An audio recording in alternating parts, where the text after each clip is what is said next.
नमस्कार। ओपी राजभर उत्तर प्रदेश की राजनीति में जिस तरह से उथल-पुथल मचाए हुए हैं, वो ये बता ज़रूर रहा है कि आने वाले दिनों में ओपी राजभर की जो प्लानिंग है, वो शायद बड़े लेवल की है क्योंकि एक के बाद एक बयानबाज़ी करना और अब जिस तरह का कह सकते हैं कि रणनीतिक तौर पर जो उनका तमाम समीकरण निकल कर सामने आ रहे हैं, वो ये इस तरफ इशारा करते हैं कि वो शायद कोई बड़ी प्लानिंग कर रहे हैं, पूर्वांचल की राजनीति में बड़े लेवल पे जाना चाहते हैं क्योंकि राजभर समुदाय को लेकर जिस तरह से अब वो लगातार अपना नज़रिया पेश करते हुए दिखाई पड़ते हैं। हाल ही में उन्होंने कहा था कि उत्तर प्रदेश में 95% जो जो अपराधी होते हैं वो यादव समुदाय से आते हैं। इस तरह की बयानबाजी करके उन्होंने सबको सख्ते में डाल दिया था, लेकिन अब यहाँ रणनीति बनाते हुए दिखाई पड़ते हैं। ज़रा देखिए उनकी रणनीति कि आने वाले चुनावों के मद्देनज़र ओपी राजभर 32 विधानसभा सीटों पर चुनाव प्रभारी या सह प्रभारी को नियुक्त कर रहे हैं और कर चुके हैं। यानी कि वो ये बताना चाहते हैं कि इन 32 विधानसभा सीटों के ऊपर उनका दबदबा है और इन सीटों के ऊपर आने वाले विधानसभा चुनावों में वो अपने प्रत्याशी उतार सकते हैं। आपने देखा कुछ दिनों पहले आजमगढ़ को लेकर उन्होंने कहा था कि आजमगढ़ की तमाम जितनी विधानसभा सीटें हैं उनके ऊपर मैं चुनाव लड़ता हुआ नजर आऊंगा और तमाम सीटों को लेकर वो अपने आंकड़े भी पेश करते हैं। इस बात को लेकर निषाद पार्टी के जो नेता हैं संजय निषाद, वो नाराज होते हुए दिखाई पड़े थे क्योंकि अभी इस तरह की चीज़ों को लेकर कोई माहौल नहीं बन रहा है। लेकिन ऐसा लगता है कि ओपी राजभर जो हैं इस दौड़ में सबसे आगे जाना चाहते हैं, सबसे पहले चीज़ों को हासिल करना चाहते हैं, इसीलिए अभी से वो तमाम हथकंडे अपनाते हुए दिखाई पड़ते हैं, तमाम समीकरण बनाते हुए नजर आते हैं और 32 विधानसभा सीटों के लिए बाकायदा चुनाव प्रभारी बनाना और सह प्रभारी बनाना इस तरफ इशारा करता है कि अपनी तैयारी मुकम्मल करने के प्रति ओपी राजभर बहुत सजग भी हैं और बहुत ज़्यादा उतावले भी दिखाई पड़ते हैं। आपको याद होगा किस तरह की बयानबाजी वो इस समय कर रहे थे। लेकिन अगर रणनीति पर ही बात की जाए ओपी राजभर की, तो 27 के लिए उनका प्लान है कि समान भागीदारी,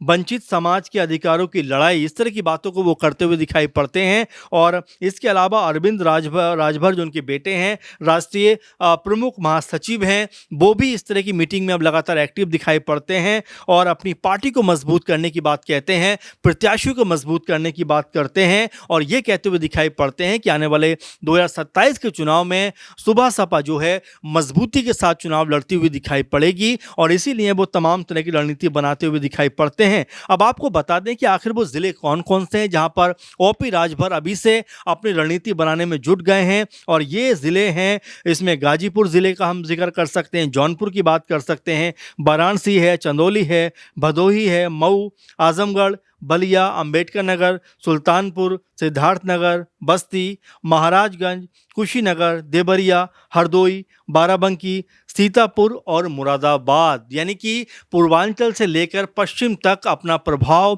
जो ओपी राजभर हैं वो जताना चाहते हैं, जमाना चाहते हैं और ख़ासकर बीजेपी के साथ में वो हैं तो गठबंधन में, लेकिन यहाँ देखिए कि वो अपनी रणनीति जो है अभी से बना के चल रहे हैं, लगातार अपने पक्ष को मजबूत करने का प्रयास कर रहे हैं क्योंकि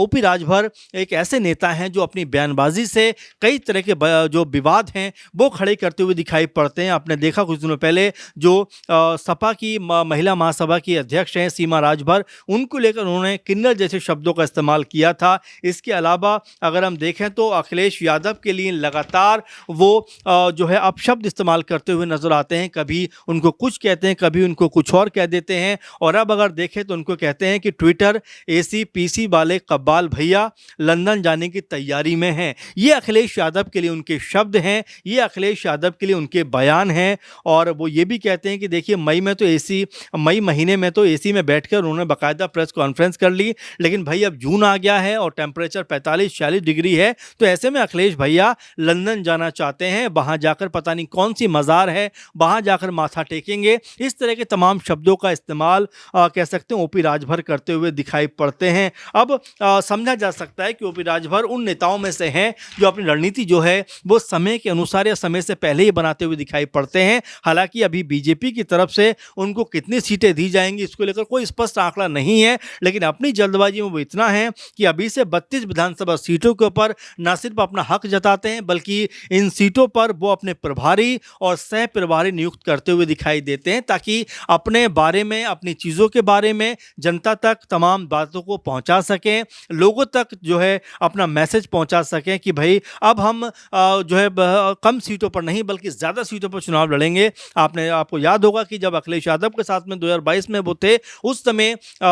16, 17, 17, 18 सीटों के ऊपर चुनाव लड़े थे, लेकिन अब ठीक दुगना, यानी अगर 16 सीटों पर लड़े थे तो अब 32 सीटों के ऊपर चुनाव लड़ने की बात करते हैं। लेकिन महत्वपूर्ण और अहम बात यह है कि आजमगढ़ हो या ये तमाम ज़िले हों, इनको लेकर क्या बीजेपी के साथ में उनकी कोई चर्चा हुई है? ये भी बात अपने आप में देखने वाली होने वाली है, क्योंकि बीजेपी ही कह सकते हैं अंतिम फैसला करेगी। जो तमाम दल साथ बैठेंगे उसके बाद अंतिम फैसला जो है वो मीटिंग में होता हुआ दिखाई पड़ेगा। लेकिन यहाँ पर ओपी राजभर का जो उतावलापन है वो दिखाई पड़ता है कि अपने समीकरण, अपने तमाम जो रणनीतिक रणनीतियाँ हैं वो यहाँ पर बनाते हुए दिखाई पड़ते हैं, और बिना किसी से पूछे, बिना किसी से मतलब रखे वो कह देते हैं कि भाई हम 32 सीटों के ऊपर अपनी आपको मजबूत कर रहे हैं, और यहाँ पर बाकायदा हम अपने चुनाव प्रभारी नियुक्त कर रहे हैं ताकि अपनी स्थिति को मजबूत किया जा सके। पूर्वांचल की बात करें तो पूर्वांचल में राजभर समुदाय का तकरीबन 2 दर्जन जो ज़िले हैं उन सीटों के ऊपर अच्छा खासा प्रभाव है। कई सीटों के ऊपर 50,000 राजभर नज़र आते हैं,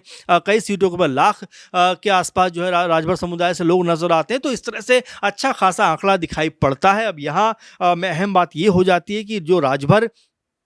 बयानबाजी कर रहे हैं, क्या वो राजभर समुदाय को खुश करने के लिए काम कर रहे हैं? तो देखिए, होना ये चाहिए था कि 3-4 साल से वो मंत्री हैं, पद पर आसीन हैं, योगी सरकार के अहम चेहरों में से एक हैं, सहयोगी दलों के हिसाब से बात की जाए, लेकिन अपने काम गिनवाने के बजाय वो सारा का सारा जो ठीकरा है अखिलेश यादव पर फोड़ते हुए दिखाई पड़ते हैं। अखिलेश यादव को कभी जो है पीडीए की बात करते तो कहते हैं ये डिम्पल और अखिलेश गठबंधन है, कभी कहते हैं कि भाई जो अहिर को सबसे पहले सुरक्षा और सम्मान मिलेगा, सपा सरकार में बाकी भाड़ में जाएं, और ये भी कहते हुए नजर आते हैं कि भले ही गुंडों की कोई जाति नहीं हो लेकिन हर गुंडा सपाई होता है। फिर वो कहते हैं कि 95% जो अपराधी हैं वो यादव समुदाय से आते हैं। यानी उनको पता है कि राजनीति मुझे कहाँ पे करनी है और किस समुदाय को खुश करना है, इसीलिए लगातार अब वो राजभर समुदाय को खुश करने के लिए यादव समुदाय को लेकर टारगेट करते हुए दिखाई पड़ते हैं। इसी मद्देनज़र चाहे अखिलेश यादव हो या डिम्पल यादव हो या सपा को लेकर ही बात कहनी हो, वो अपने बयानों से चूकते नहीं हैं और एक के बाद एक बड़े से बड़े बयान देते हुए दिखाई पड़ते हैं। हालांकि इनका हो हल्ला उत्तर प्रदेश में काफ़ी होता है और इसकी वजह से ओपी राजभर को भी मीडिया में अच्छी खासी कवरेज मिल जाती है, लेकिन इसका मतलब ये नहीं है कि भाई आपका जो रिपोर्ट कार्ड है आप वो पेश नहीं करेंगे। आप ये ज़रूर बताइए कि आपने 4-5 साल के अंदर मंत्री रहते हुए क्या कुछ किया, किन किन मुद्दों को आपने उठाया, राजभर समुदाय के लिए आपने क्या बेहतरी की। यानी कि एक तरीके से आपको अपनी चीज़ों को सामने रखना पड़ेगा। लेकिन आप अटके हुए हो अखिलेश यादव पर, समाजवादी पार्टी पर। अगर देखा जाए सत्ता में 10 साल से योगी जी हैं, तो ऐसे में योगी जी ने या जो सरकार है उसने क्या कुछ किया, और खासकर ओपी राजभर जब मंत्री पद पर बैठे हुए थे तो उन्होंने क्या कुछ किया, उनको इसके बारे में बताना चाहिए। लेकिन वो यहाँ पर अपने बयानों से, अपनी बातों से लोगों का ध्यान भटकाने में लगे हुए हैं या फिर लोगों को अपनी तरफ आकर्षित करने में लगे हुए हैं कि भाई देखिए आपका ये समुदाय है, आप अपने समुदाय को लेकर आगे बढ़िए, क्योंकि जो दूसरे समुदाय हैं वो आपके ऊपर दबाव बनाना चाहते हैं। जो दूसरे समुदाय हैं वो अपनी ही प्रगति करना चाहते हैं, क्योंकि वो ये भी कहते हैं कि देखिए सम्मान सुरक्षा की बात होगी तो उसमें सबसे पहले का नंबर जो आएगा वो अहीरों का आएगा, यानी यादव समुदाय का आएगा। इसमें जो दलित हैं, पिछड़े हैं, उनकी कोई औकात नहीं है। ये जो लोग हैं झंडा उठाने का काम करते हैं, इस तरह की बातों को वो करते हुए दिखाई पड़े थे कि दरी बिछाने का काम करते हैं। यानी इन तमाम बातों से, इन तमाम बयानों से ओपी राजभर ये बताना चाहते हैं कि यहाँ वो जो हैं एक समुदाय को खुश करना चाहते हैं। लेकिन जिस तरीके से अब उन्होंने 32 सीटों के ऊपर अपने चुनाव प्रभारी और सह प्रभारी उतारे हैं, उनको नियुक्त किया है, उससे उत्तर प्रदेश का जो राजनीति माहौल है वो गर्माता हुआ दिखाई पड़ता है। क्योंकि आप देखिए गाजीपुर से लेकर मुरादाबाद तक पर उनका कहीं ना कहीं अब निशाना है। अब यहाँ क्या उनको सीटें मिलती हुई दिखाई पड़ेंगी, क्या यहाँ उनको बीजेपी इतनी सीटों पर उतारने की परमिशन देती हुई दिखाई देगी? अभी तमाम सारे सवाल हैं जो आने वाले दिनों में